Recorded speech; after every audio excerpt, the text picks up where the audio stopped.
yourself drift away as I whisper facts about auroras.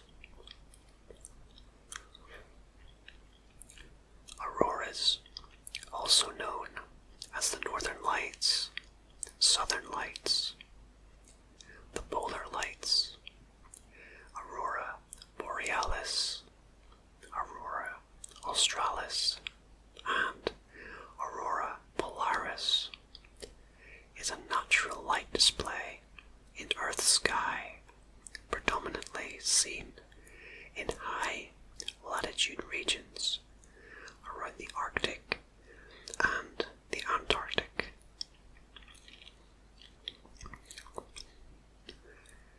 Auroras display dynamic patterns of brilliant lights that appear as curtains, rays, spirals, or dynamic flickers covering the entire sky.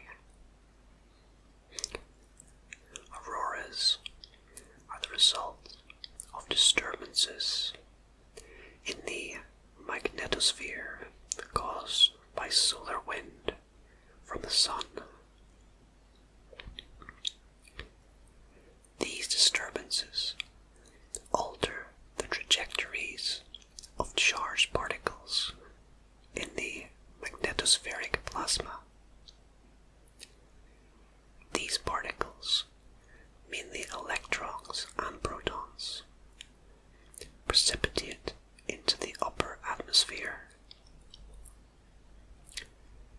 The resulting ionization and excitation of atmospheric constituents emit light of varying color and complexity. The form of the aurora, occurring within bands around both polar regions, is also dependent on the amount of acceleration imparted to the precipitating particles.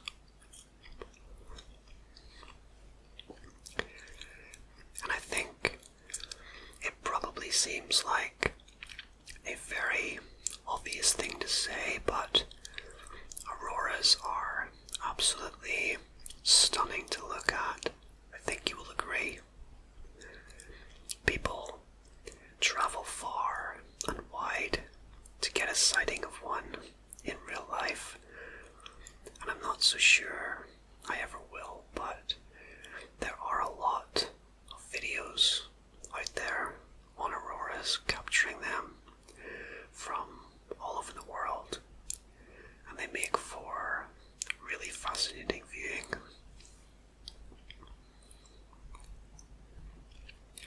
The word aurora is derived from the name of the Roman goddess of the dawn, Aurora, who travelled from east to west, announcing the coming of the sun.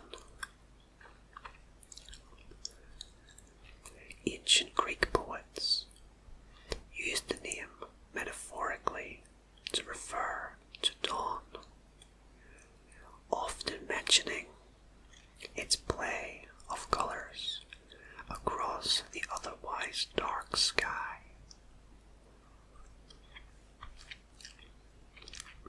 I've always thought the name Aurora was really nice. It's not one that you hear very often, or often enough in my opinion, but it does actually make for a really nice female name.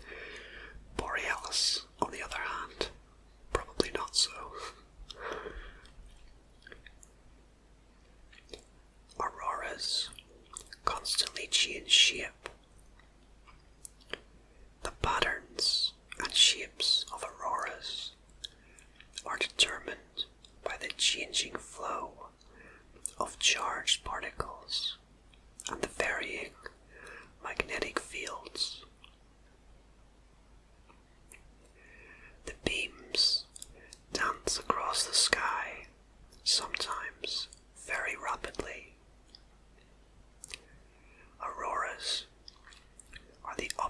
signatures of electrical currents flowing up and down the magnetic field lines, which are almost vertical at high latitudes, hence the near vertical rays of light.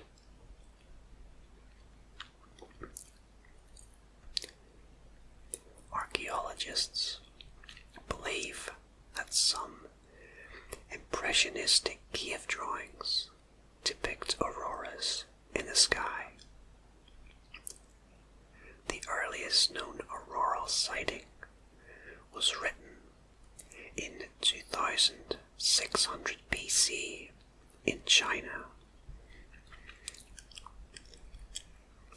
Yeah, I don't see any scientific reason why they wouldn't have existed as far back as then, so it seems highly likely that what these drawings did depict are in fact auroras.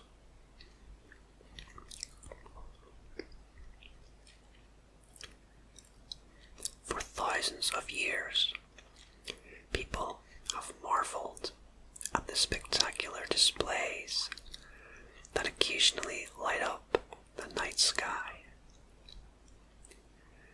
Once thought to be portents of doom, there have been hundreds of stories and theories to explain what we now know as auroras.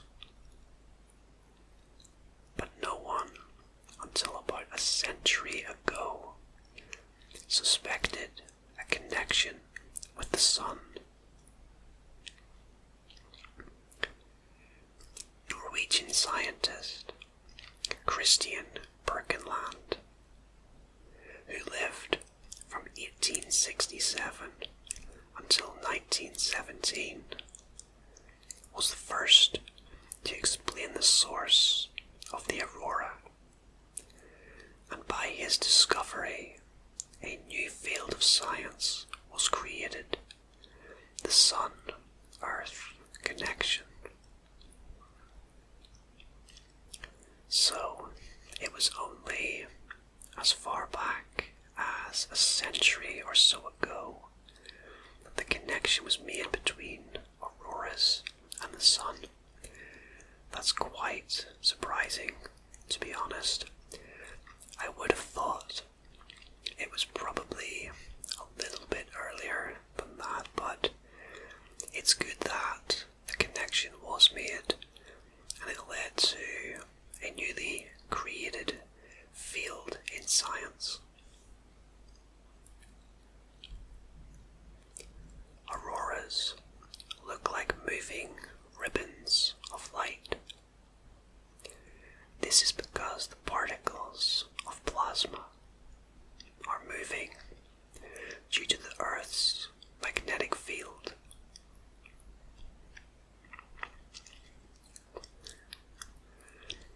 Most auroras occur in a band known as the auroral zone, which is typically 3 to 6 degrees wide in latitude and between 10 and 20 degrees from the geomagnetic poles, most clearly seen at night against a dark sky. You often see in footage of auroras that it's very clear, crisp and dry nights. I'm not sure how visible they'd be in wet and cloudy conditions, but I think every photo or video that I've ever seen have been taken on very clear nights.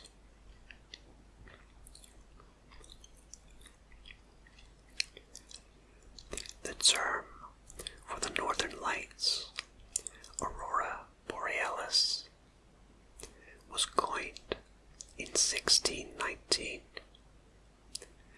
and is, as we have heard, derived from the Roman goddess of dawn, Aurora, and the Greek name for the northwest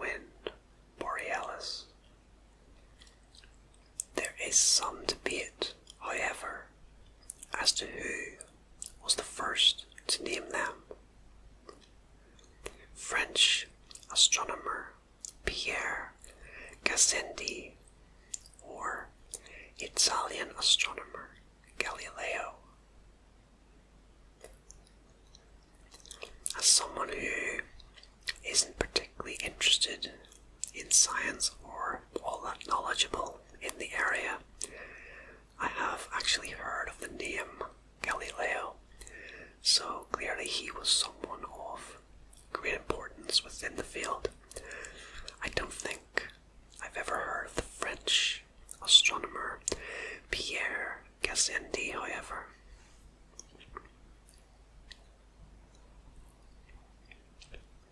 Captain James Cook named the same phenomenon in the southern hemisphere Aurora Australis, following his voyage of discovery to the Antarctic in Resolution from 1772 until 1775.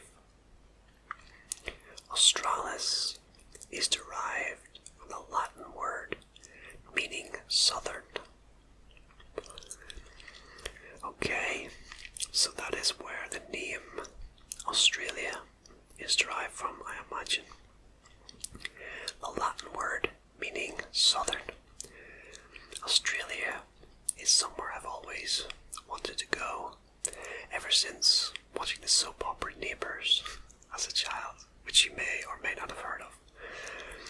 The good old days on BBC One, and that was before it moved to Channel 5, and if you're from the UK, you will know what I'm talking about. But yeah, it was a great show, but I don't actually watch it anymore.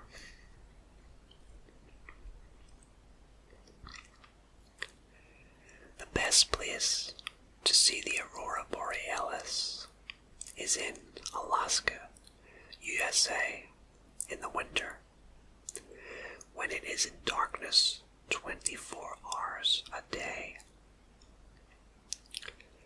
In Europe, you can also get a good sighting in Tromsø, Norway, and the city of Murmansk on the Kola Peninsula of Russia.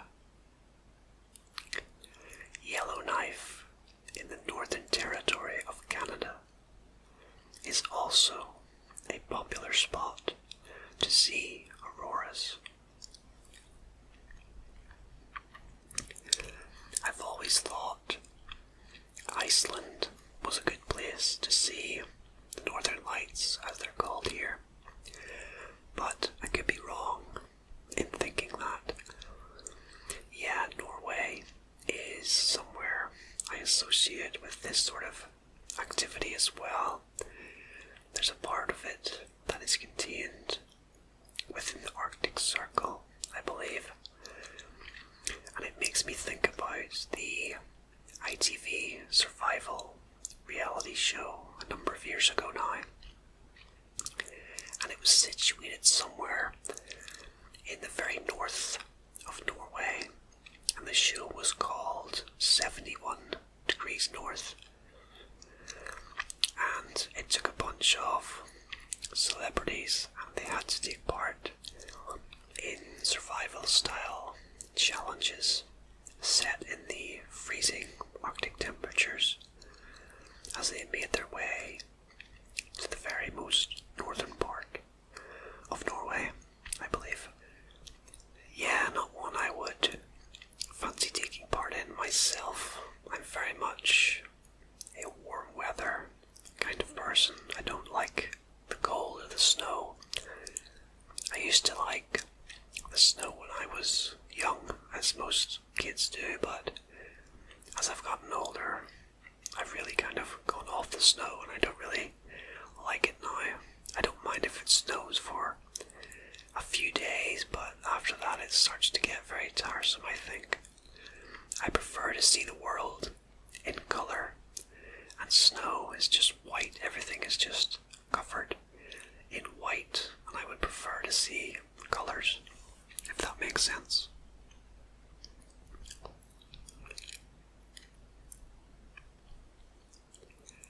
Most system, some natural satellites, brown dwarfs, and even comets also host auroras.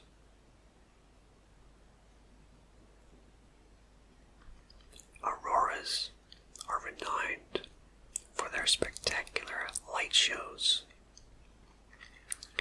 but less well known are unexplained reports of sounds being heard during auroral displays, with many reports indicating a hissing sound followed by a sharper crackling or clapping. That's a pretty interesting fact, and one that I wasn't aware of whatsoever. I had no idea that they actually give off sound as well. I purely thought that auroras were, I guess you could say, a visual phenomenon. But yeah, no idea that they actually give off sound as well. I'm not sure if they do so in every case or just in some cases.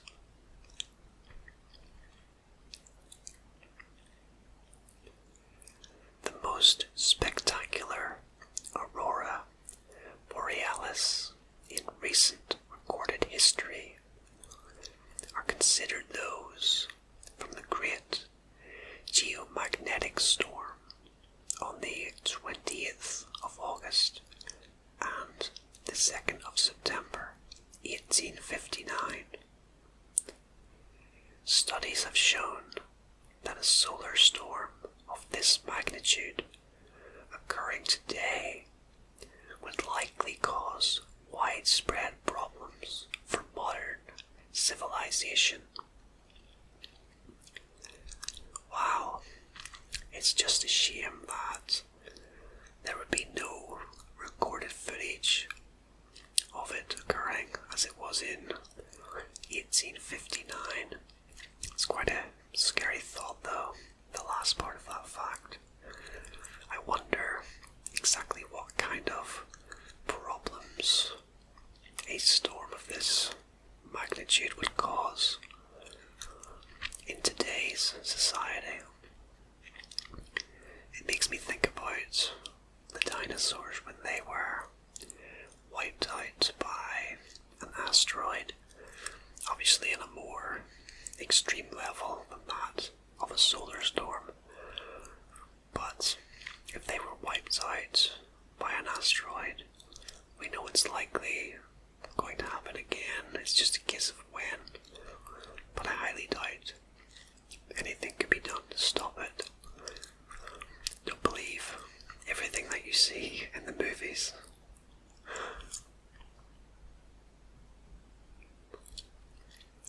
In 1989, the Aurora Borealis could be seen as far south as Florida, USA, and the island of Cuba.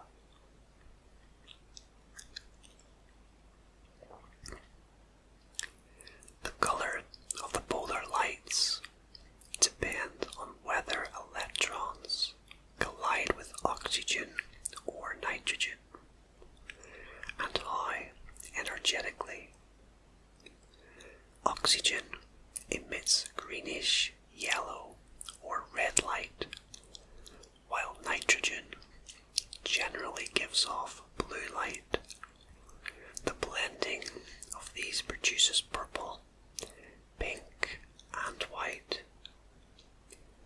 Our night vision is most sensitive to green light, so we are more likely to see the oxygen green line emissions.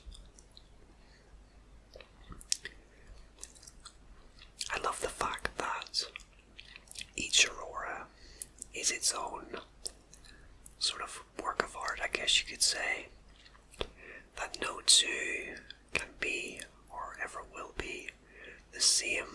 Kind of like when an artist paints something, each painting is unique in nature, much like the Auroras. And as I think about Auroras and what I have seen of them, I do believe that green is the most common colour that I have seen, so the last part of that fact does make a lot of sense. The solar wind takes 40 hours to reach our planet's atmosphere because the Earth is 92,960,000 miles away from the Sun. That is a pretty stunning fact. Almost 93 million miles between the Earth and the Sun. That is astonishing, really.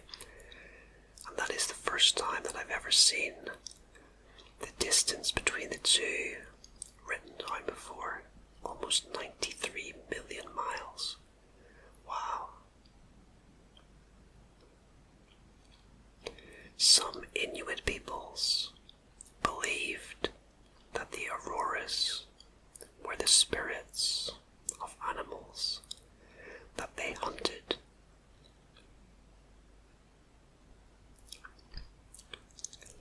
Astronauts on duty in the International Space Station that orbits our planet at a height of 370 kilometers above the Earth, meaning they are at the same altitude as auroras and see them from the side. Yeah, the images that I've seen taken from the International Space Station are stunning. Seeing the auroras from a side-on view, giving a whole different dimension to them. They really do get an amazing view up there. And if you've never seen images or videos from the International Space Station of auroras, then I highly recommend that you look them up, because it really does give a different dimension to auroras, and I think they look amazing. Auroras are more likely to occur close to the equinoxes in late March and late September, but displays can occur at any time of year. Winter months are naturally good aurora watching times, simply because the nights are longer.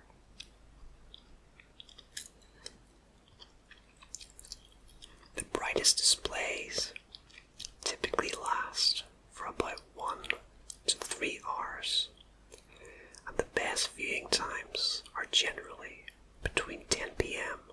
and 2 a.m.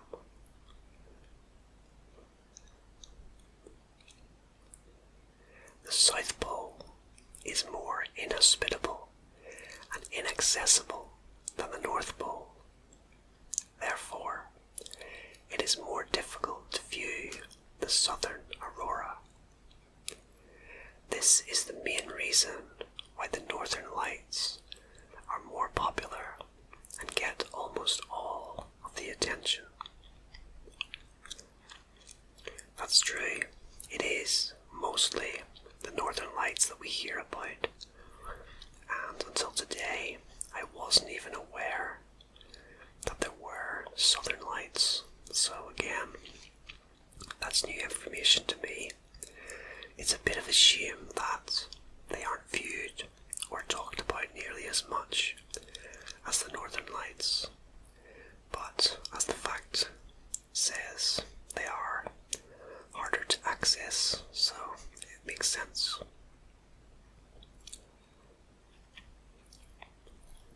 The plasma forming the aurora move as an electric current in the air, flowing at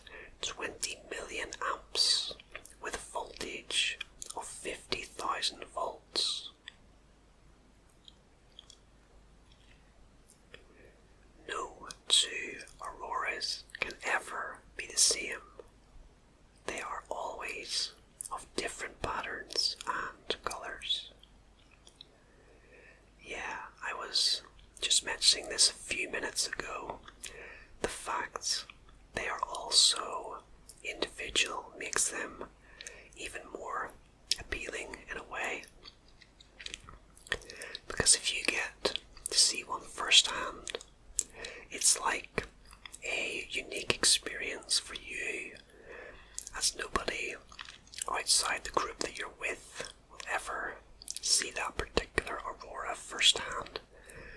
So it's really a special experience, in my opinion.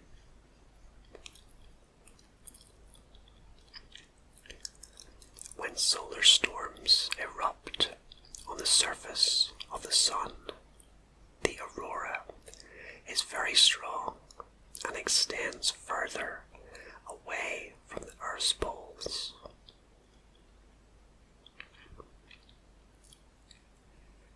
The impressive light display that we see in the sky, seemingly just above our heads, is actually very far away, usually more than 96 kilometers or 60 miles above the Earth. The most distant red lights take place at heights of over 645 kilometers or 400 miles up in the sky. And finally, the solar wind can disrupt our radio, television, and satellite communications. I wonder, is that why my TV has such bad reception at times? Probably not, though. Well guys, that is just about it for this Whisper Facts episode on Auroras. I hope you enjoyed the video, and if you did enjoy it, don't forget to drop a like down below. Consider subscribing to the channel for more facts-based episodes like this one in the very near future. Also, feel free to drop a comment down below of topics you'd like to see covered on the channel. Thank you for joining me, and until next time, rest easy, sleep well, and I hope to see you again very soon for another video. And goodbye for now.